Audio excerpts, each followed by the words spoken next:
Hello दोस्तों, स्वागत है आपका हमारे चैनल PKS ऑफिशियल में। इसके पिछले क्लासेस में हम सभी साइंस स्पेशल सीरीज का 18वां क्लास किए थे। यह क्लास टोटली RRB ALP पर फोकस किया गया है, जिससे आप अपनी ALP का एग्जाम आसानी से प्रिपेयर कर सकते हैं। क्लास को अंत तक देखें ताकि आप अपनी प्रिपरेशन को और ज़्यादा इम्प्रूव कर सकें। यह साइंस स्पेशल सीरीज का क्लास आप सभी को कैसा लग रहा है, कमेंट कर कर जरूर बताइए। इस साइंस स्पेशल सीरीज में आप सभी को तगड़ा कंटेंट दिया जा रहा है, जो कि एग्जाम में आने वाले क्वेश्चन स्टैंडर्ड को फॉलो किया गया है। अगर आप अच्छे से क्लास कर रहे हैं, डेली क्लास कर रहे हैं, तो आप सभी को क्वेश्चन का स्टैंडर्ड पता ही होगा। चैनल पर नए हैं तो चैनल को सब्सक्राइब कर दीजिए, ताकि RRB ALP टेक्नीशियन से रिलेटेड जितनी भी क्लासेस होती हैं वह आप तक मिलती रहे। तो चलिए शुरू करते हैं। सबसे पहला क्वेश्चन है, तापन उपकरण का हीटिंग एलिमेंट बनाने हेतु चुने जाने के लिए किस पदार्थ में कौन से गुण अनिवार्यतः मौजूद होने ही चाहिए? कथन 1 उच्च गलनांक, कथन 2 उच्च प्रतिरोधकता, कथन 3 निम्न प्रतिरोध। तो इसका राइट आंसर क्या होगा, आप लोग कमेंट कीजिए। देखिए जल्दी से कमेंट कीजिए। देखिए, तापन उपकरण का हीटिंग एलिमेंट बनाने हेतु चुने जाने वाले किस पदार्थ के गुण, कौन से गुण अनिवार्यतः मौजूद होने चाहिए? तो कथन 1 जो है उच्च गलनांक, ये होने ही चाहिए। कथन 2 उच्च प्रतिरोधकता, ये भी होना चाहिए। ठीक है। निम्न प्रतिरोध ये कोई जरूरी नहीं है, लेकिन कथन 1 और 2 ये दोनों सही है। दोनों की का गुण अनिवार्यतः मौजूद होने ही चाहिए, किसमें? तापन उपकरण के हीटिंग एलिमेंट बनाने हेतु। तो इसका राइट आंसर क्या होगा, आप लोग कमेंट कीजिए। तो इसका राइट आंसर क्या होगा? ऑप्शन सी, 1 और 2 दोनों इसका राइट आंसर हो जाएगा। आई होप आप लोग समझ गए होंगे। देखिए, तापन उपकरण विद्युत धारा के ऊष्मीय प्रभाव पर कार्य करता है। ये जो तापन उपकरण जो है, यह विद्युत धारा के ऊष्मीय प्रभाव पर कार्य करता है, इतना आप लोग जान लीजिए। ठीक है। और विद्युत धारा के प्रवाह के कारण उत्पन्न जो ऊष्मा होती है, यानी जो हीट होता है, यह किसके बराबर होता है? तो यह होता है विद्युत धारा का स्क्वायर गुने रेसिस्टेंस गुने समय। तो ये आप लोग को इतना पता होना चाहिए। ठीक है। ये न्यूमेरिकल में इससे बहुत सारे क्वेश्चन आते हैं, जो आप लोग आगे चलकर पढ़िएगा। ठीक है। तो इतनी बातें आपको इस क्वेश्चन से जाननी चाहिए। चलिए नेक्स्ट क्वेश्चन देखते हैं। नेक्स्ट क्वेश्चन है, जीनों के कुछ लक्षणों का उल्लेख नीचे किया गया है। कौन सा विकल्प जीनों के गलत लक्षण को दर्शाता है? ऑप्शन ए, यह प्रोटीन का उत्पादन करके लक्षणों को नियंत्रित करते हैं। ऑप्शन बी, यह DNA के खंड हैं। ऑप्शन सी, प्रत्येक जनन कोशिकाओं में एक जीन सेट होता है। ऑप्शन डी, इनमें कोई परिवर्तन नहीं होता है। तो इसका राइट आंसर क्या होगा, आप लोग कमेंट कीजिए। देखिए, जीनों के कुछ लक्षण का उल्लेख जो विकल्प में दिया गया है, जीनों में कोई परिवर्तन नहीं होता है। ठीक है। तो इसका राइट आंसर ऑप्शन डी हो जाएगा। ठीक है। देखिए, वंशागति का जो जीन मत TH मॉर्गन ने दिया, वंशागति का जीन जो मत है, ये किसने दिया? तो ये TH मॉर्गन ने दिया। ठीक है। ये आप लोग याद रखिएगा। ठीक है। आई होप आप लोग पूरा समझ गए होंगे। चलिए नेक्स्ट क्वेश्चन देखते हैं। चुंबकीय क्षेत्र के अंदर स्थित धारावाही चालक पर लगने वाले बल का निर्धारण करने के लिए इनमें से किस नियम का उपयोग किया जाता है? ऑप्शन ए, दाएं हाथ के अंगूठे का नियम। ऑप्शन बी, फ्लेमिंग के बाएं हाथ का नियम।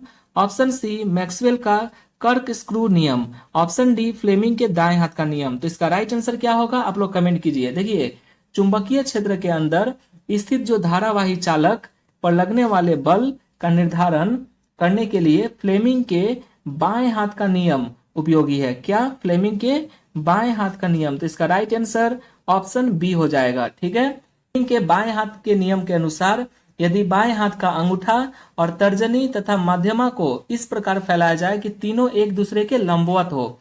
ठीक है। जो आप लोग चित्र में देख पा रहे होंगे। ठीक है। यदि मध्यमा जो है प्रवाहित धारा की दिशा, ठीक है, प्रवाहित धारा की दिशा, तर्जनी जो है यह चुंबकीय क्षेत्र की दिशा, और अंगूठा जो है यह चालक पर लगने वाले बल की दिशा को बताता है।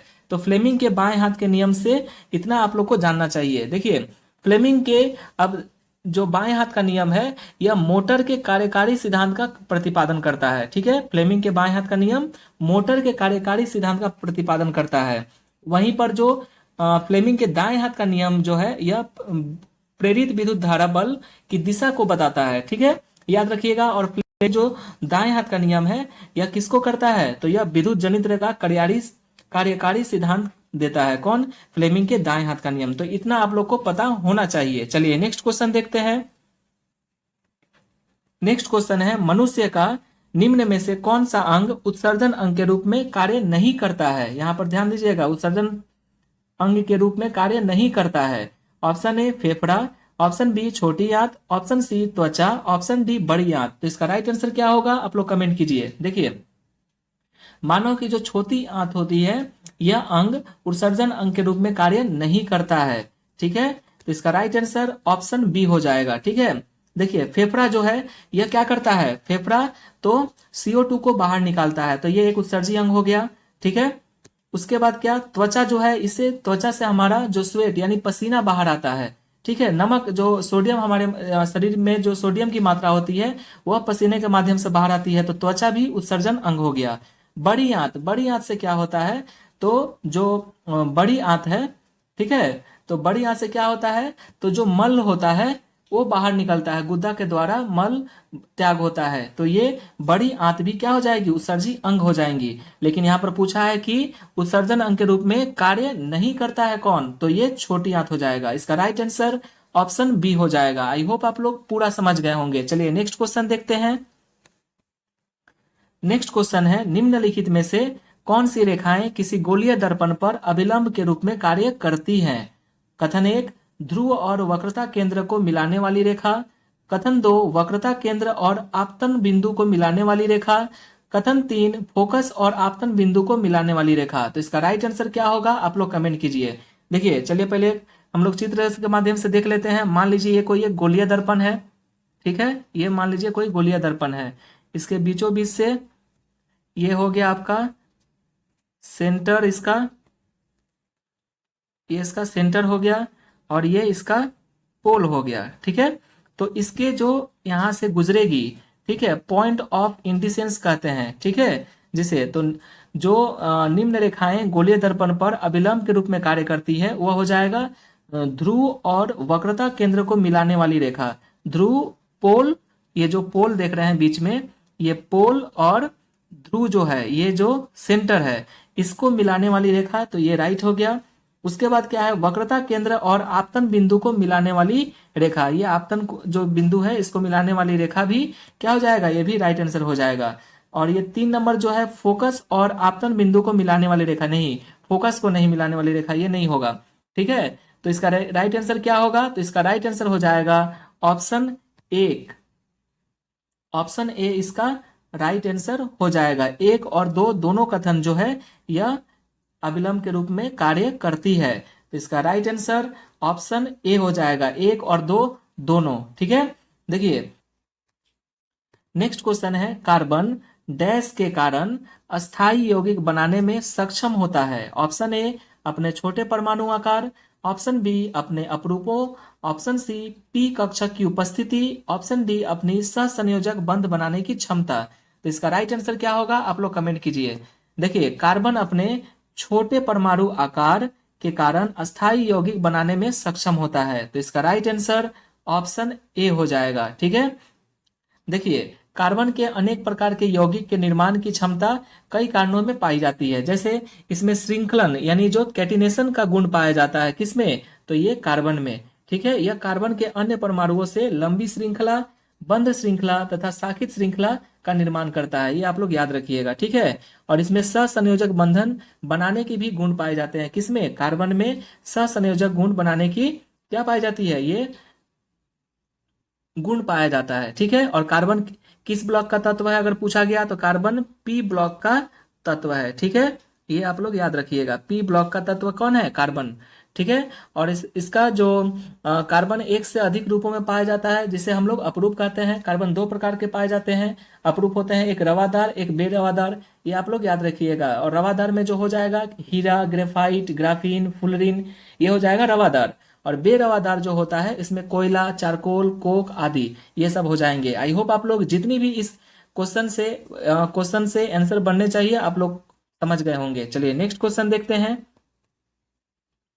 नेक्स्ट क्वेश्चन है, एक क्षैतिज सीधे तार से धारा पश्चिम से पूर्व की ओर प्रवाहित होती है। पूर्वी सिरे से देखे जाने पर चुंबकीय क्षेत्र रेखाएं की दिशा क्या होंगी? ऑप्शन ए तार के लंबवत तल में वामावर्त, बी तार के लंबवत तल में दक्षिणावर्त, ऑप्शन सी तार के तल में दक्षिणावर्त, ऑप्शन डी तार के तल में वामावर्त। तो इसका राइट आंसर क्या होगा आप लोग कमेंट कीजिए। देखिए, जो एक क्षैतिज सीधे तार में धारा पश्चिम से पूर्व की ओर प्रवाहित होती है तो पूर्वी सिरे से अगर हम लोग देखेंगे, देखे जाने पर क्या होगा, उसकी जो चुंबकीय क्षेत्र रेखाएं की दिशा तार के लंबवत तल में वामावर्त होगी। तो इसका राइट आंसर क्या हो जाएगा? ऑप्शन ए इसका राइट आंसर हो जाएगा। ठीक है। देखिए, जो इसका जो एसआई मात्रक होता है, चुंबकीय क्षेत्र का जो एसआई मात्रक क्या होगा? चुंबकीय क्षेत्र का एसआई मात्रक आप लोग याद रखिएगा। चुंबकीय जो क्षेत्र है इसका एसआई मात्रक क्या हो जाएगा? तो इसका एसआई मात्रक हो जाएगा टेस्ला। ये आप लोग याद रखिएगा, बहुत बार पूछता है एग्जाम में कि चुंबकीय क्षेत्र का एसआई मात्रक क्या है, तो टेस्ला होता है। और चुंबकीय क्षेत्र का सीजीएस में क्या हो जाएगा ये आप लोग बताइए। सीजीएस भी पूछ सकता है, तो सीजीएस में इसका मात्रक हो जाएगा गॉस, GAUSS। गॉस इसका सीजीएस मात्रा हो जाएगा। ठीक है, इतनी बात आप लोग को याद रखिएगा। और एक टेस्ला बराबर कितना होता है? एक टेस्ला बराबर होता है 10⁴ गॉस। ठीक है, ये आप लोग याद रखिएगा। आई होप आप लोग पूरा समझ गए होंगे। चलिए नेक्स्ट क्वेश्चन देखते हैं। एक मैग्नीशियम रिबन वायु यानी ऑक्सीजन में एक चमकदार लौह के साथ जलता है और एक सफेद पदार्थ एक्स में परिवर्तित हो जाता है। एक्स क्या है? तो इसका राइट आंसर क्या होगा आप लोग कमेंट कीजिए। चलिए इसको हम लोग बना के देखते हैं। देखिए, अगर मान लीजिए हम लोग दो मैग्नीशियम लिए, ठीक है, इसके साथ ऑक्सीजन को हम लोग क्या किए? जोड़े, तो क्या बनेगा? इसको ऑक्सीजन में चमकदार लौह क्या बनाएगा? तो 2MgO यानी 2 मैग्नीशियम ऑक्साइड बनाएगा। ठीक है, ये आप लोग याद रखिएगा। ठीक है। देखिए, मैग्नीशियम के जो गुण होते हैं यह क्षारीय मृदा धातु होते हैं और यह समुद्री जल में अत्यधिक घुलनशील तत्व है। और इसकी परमाणु संख्या कितनी है मैग्नीशियम की? तो ये हो जाएगा 12। ठीक है, ये आप लोग याद रखिएगा।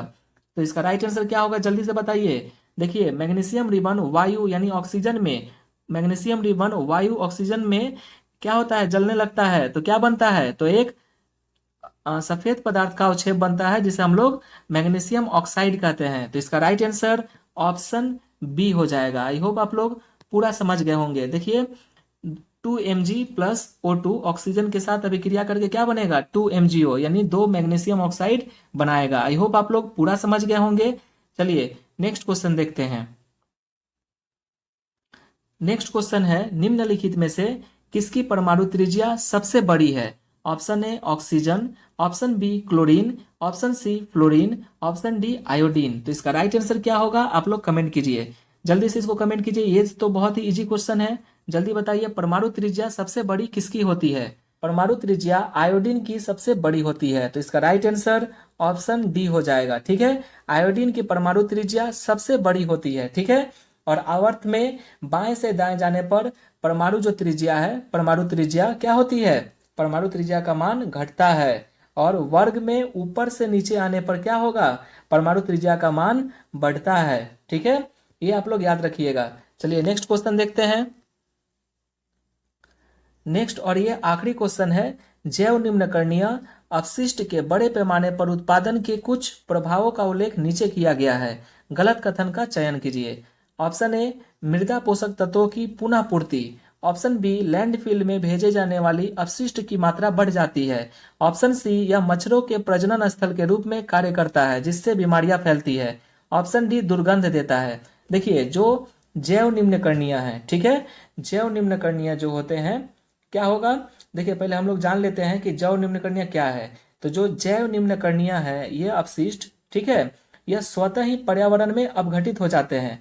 ठीक है, इसे देखिए, जैव और निम्नकणीय जो पदार्थ होते हैं यह अपने आप पर्यावरण में अपघटित हो जाते हैं, जैसे कागज, पादप के कुछ भाग, जीव जंतु के अवशिष्ट आदि। तो ये पूछा है कि कौन सा कथन गलत का चयन करना है। तो देखिए, मृदा पोषक तत्वों के पुनः पूर्ति, ये तो सही है। लैंडफिल में भेजे जाने वाले अवशिष्ट की मात्रा बढ़ जाती है। अवशिष्ट की मात्रा कैसे बढ़ जाएगी, ये तो गलत हो जाएगा। ऑप्शन सी, यह मच्छरों के प्रजनन स्थल के रूप में कार्य करता है जिससे बीमारियां फैलती है, ये भी सही है। ए नंबर भी सही है, सी नंबर भी सही है। डी नंबर दुर्गंध देता है। ऑब्वियसली जब अवशिष्ट पदार्थ जो होंगे ये जब अपघटित होंगे तो क्या होंगे, उसमें से दुर्गंध गैस निकलेगा, दुर्गंध देगा। तो ये भी सही है। पूछा है गलत कथन का चयन कीजिए, तो इसका राइट आंसर हो जाएगा ऑप्शन बी। ठीक है, ऑप्शन बी इसका गलत जवाब हो जाएगा, यानी ऑप्शन बी ये राइट आंसर हो जाएगा। आई होप आप लोग पूरा अच्छे से समझ गए होंगे। आप अगर क्लास अंत तक देख रहे हैं तो कमेंट में बताएं कि टॉप 10 प्रश्नों में से आप कितने प्रश्नों का सही सही जवाब दिया है।